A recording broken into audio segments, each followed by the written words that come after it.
Et bonjour, aujourd'hui on se retrouve pour la 5e partie de ce championnat du monde des échecs 2024. Et aujourd'hui c'est Gukesh qui a les blancs contre Ding Liren qui aura donc les noirs. Alors c'est parti, E4 a été joué et E6 a été joué aussi par Ding Liren. On va très certainement avoir droit à une défense française. Et oui, c'est bien une défense française qui a eu lieu. Donc D5 répondu par Ding Liren. Donc ici, plusieurs possibilités. Nous avons vu déjà ça lors des toutes premières parties. Et est-ce que donc, Gukesh va choisir une autre variante ou pas? Et oui, il a choisi donc la variante d'échange ici. Et c'est un petit peu vraiment surprenant, car la variante d'échange est réputée pour favoriser en fait un jeu plat qui aboutit très certainement à des nuls. D'ailleurs, si on regarde vraiment la base de données de l'IHS au niveau Master Database, on s'aperçoit qu'il y a vraiment beaucoup de nuls dans cette position. Ça mène à plus de 54% de positions de nuls. Bref, ici, on va continuer à faire défiler. Vraiment, c'est que du développement concernant cette ouverture. Vous êtes maintenant habitué à cette ouverture, je pense. Alors ici, on arrive à un petit tournant dans cette ouverture. Vous avez bien sûr plein de possibilités. Le jeu d'échecs est très varié. Mais ici, on va plutôt jouer, soit on cherche à faire le petit roc, ou soit on va activer donc la dame ici en E2. Faire le petit roc, c'est retarder donc vraiment la nulle et chercher d'autres positions afin de créer des déséquilibres. Or, là, dans cette partie, Gukesh va choisir tout simplement faire Dame E2. Il invite Noir à faire de même et donc à procéder ainsi à un échange. Et ce qui aurait, je dirais, c'est plutôt avantageux pour les Noirs qui cherchent ici, tout simplement à annuler la partie. Donc, Ding, c'est ce qu'il s'empresse bien sûr de faire, à savoir donc, E7. Et comme promis, donc Gukesh vient faire l'échange. Et ici, vous avez deux possibilités. Soit vous pouvez reprendre donc la dame avec le roi ou bien avec le fou. Aucune conséquence d'ailleurs entre les deux. Juste que ça permet, en prenant avec le fou, de garder le roi la possibilité de faire le petit roc ou le grand roc.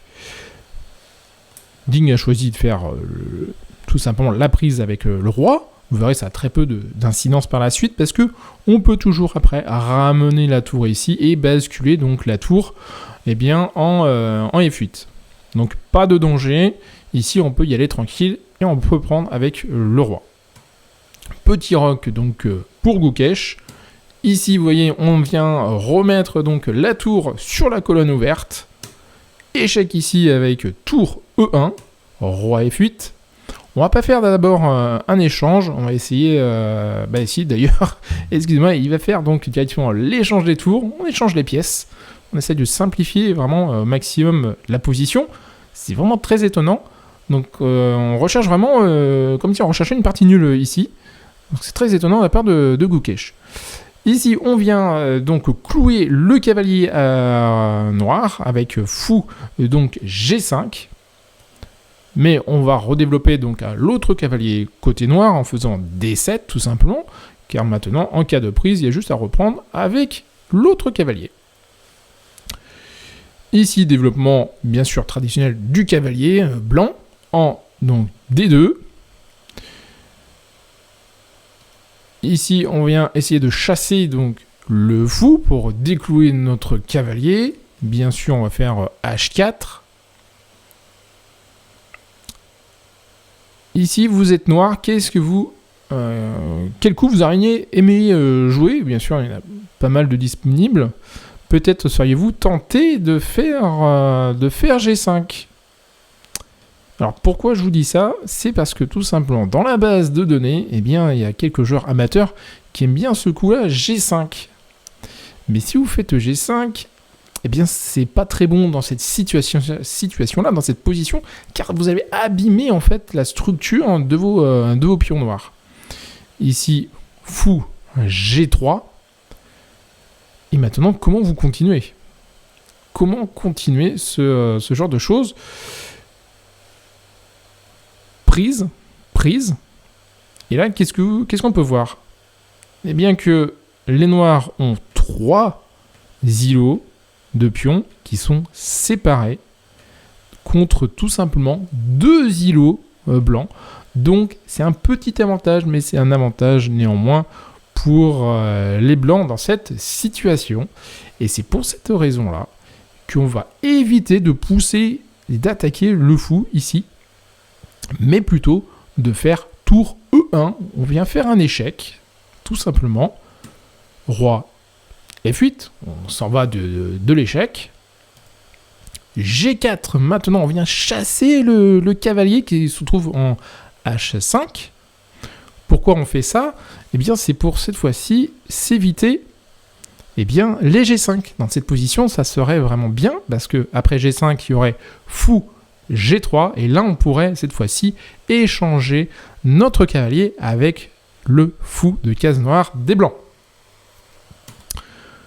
Donc ici, le cavalier va aller donc en F4, et on rapatrie le fou cette fois-ci, qui vient clouer le cavalier, parce que si le cavalier s'en va, on va pouvoir prendre le fou de case noire ici. Cavalier B6 pour blanc, et il se libère donc son fou, on va le rendre actif, et on vient taper sur le pion aussi, vous voyez, G4. Donc il va falloir le défendre ou trouver une autre solution. Pour le défendre, on ne peut pas faire H3, parce qu'en faisant H3, il y aurait cavalier pour H3, échec. Donc on perdrait un pion, et on détruirait un petit peu la sécurité de notre roi blanc. Donc on ne peut pas faire ça. La seule possibilité, ça va être de faire tout simplement G5, d'avancer notre pion. Après, c'est ce qu'a fait bien sûr Gukesh. Pion prend, cavalier reprend. On développe maintenant, vous voyez, notre fou, et on libère donc la tour qui va pouvoir venir coulisser comme ça sur la colonne ouverte. On va côté blanc revenir avec notre cavalier sur sa case initiale F3. Tour E8 maintenant, ça y est, on est sur la colonne ouverte. Côté blanc, on va pas tout de suite capturer cette tour-là, on pourrait, mais ce n'est pas le choix de Gukesh. Il va tout simplement choisir de mettre son cavalier en avant-poste, aux avant-postes. Et ici, vous voyez, il est très très bien positionné. Sur ce, ici, vous avez 2 possibilités. La possibilité première, ça serait bien sûr de prendre ici avec le fou. Et c'est d'ailleurs la bonne réponse. Mais vous pouvez peut-être vous dire que dans cette situation, je peux peut-être mettre mon cavalier ici et mettre échec le roi. Alors qu'est-ce qui se passe? Après, il y aurait le roi en G2 ici. Alors je pense pas qu'il puisse avoir d'autres possibilités. Je crois que c'est la meilleure réponse possible. Donc pour l'instant, on ne peut pas reprendre le cavalier parce qu'il est protégé, vous voyez, par le fou. Admettons que noir bouge. On va faire un petit coup peut-être d'attente. On va faire roi J8. Qu'est-ce qui peut se passer dans cette situation-là? Parce que le bon coup ici, ça serait plutôt de reprendre directement avec le fou. Si on fait ça, on va laisser l'opportunité à blanc de faire F4, qui vient consolider ici le centre. Et ça serait vraiment très dommageable pour les noirs. D'autant plus que maintenant, le cavalier, il n'a plus du tout cette case-là de fuite. Donc noir va être obligé d'essayer de casser ça.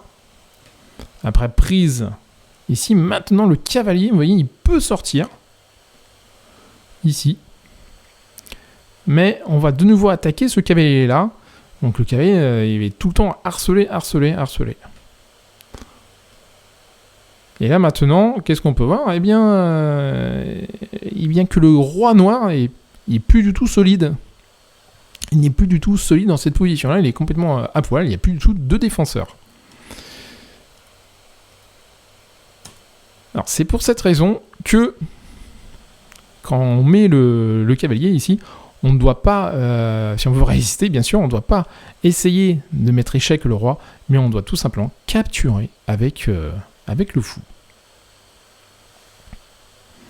Ici, pareil, il y a deux possibilités, soit reprendre avec le pion, soit prendre ici avec la tour. Et ça a des conséquences bien évidemment pour la suite. Parce que si on fait donc pion prend, qu'est-ce qui peut se passer ? D'ailleurs, c'est ce que a joué Gukesh. Selon l'ordinateur, c'est une erreur, ça nous descend à moins 0,6, tout simplement. Là, le meilleur coup, aurait été prise avec la tour, ici. C'est le meilleur coup. Après, tour prend, pion prend. On fait quelques petits échanges comme cela. Et la partie reste tout à fait jouable. Bon, ça chemine très certainement sur une nulle, mais on n'aurait pas perdu davantage. Or ici, Gukesh choisit tout simplement de faire la prise avec le pion. Vous voyez, l'ordinateur, il met un point d'interrogation et un point d'exclamation, qui signifie que c'est pas vraiment le meilleur coup dans cette position. C'est même un coup erroné.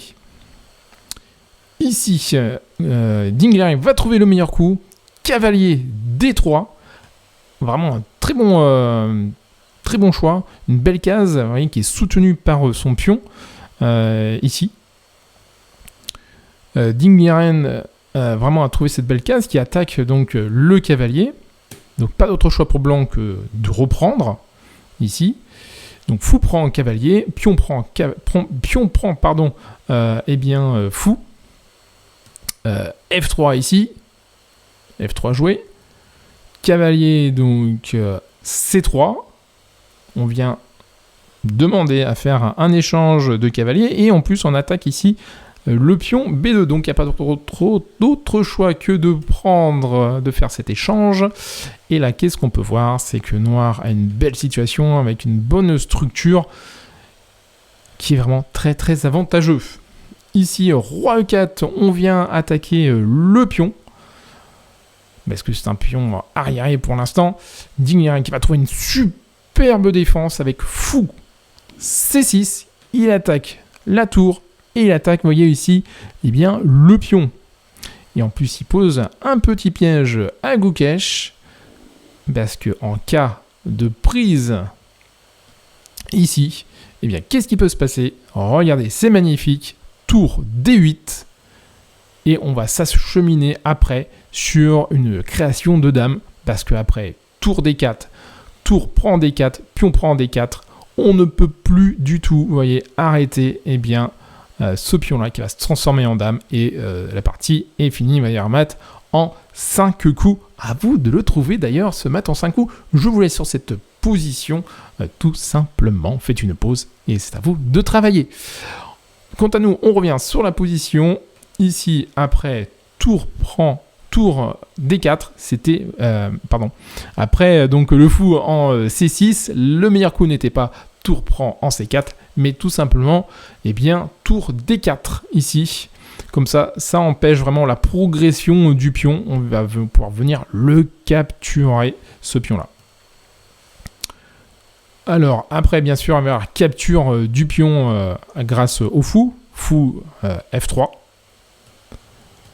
Et après, ce sont des petits coups comme cela. Alors, à noter que maintenant, la tour, vous voyez, peut prendre le pion en C4. Et qu'est-ce qui se passe si on fait, tour D8 ? C'est que maintenant, on va faire tour, ici, D4. Tour prend D4, pion prend D4. Et là, vous voyez, on n'a pas le temps maintenant de descendre parce que notre roi va pouvoir le capturer.